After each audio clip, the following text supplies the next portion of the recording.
The entire field of psychology was built by pedophiles and perverts. That Sigmund Freud is viewed as anything more than a manipulative, sexual pervert who created theories to cover the crimes of his pedophile friends is quite frankly stunning to me.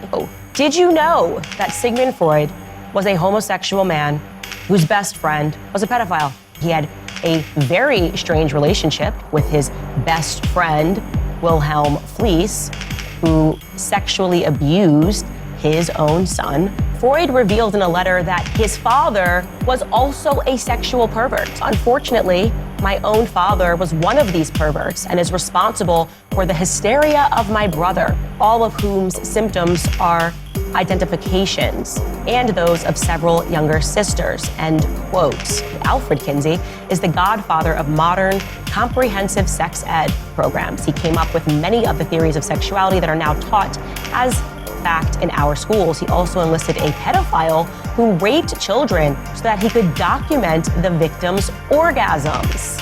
Kinsey was lauded by some during his lifetime. He even made the cover of Time magazine in 1953.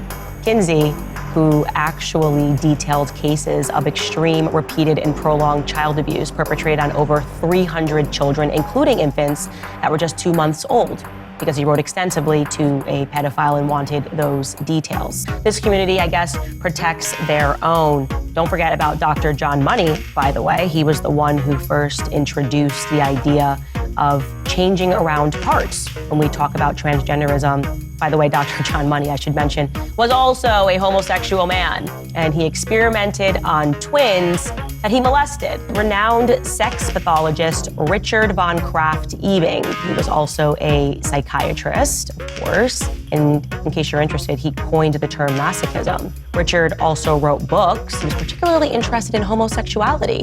His book, Psychopathia Sexualis, he published that in 1886. He defined homosexuality as an innate neuropsychopathic disorder, essentially a hereditary nervous disease. And then he took that diagnosis to advocate for the decriminalization of homosexuality, arguing that homosexuals were not responsible for their malformation and that homosexuality was not contagious. He also wrote about sex with children.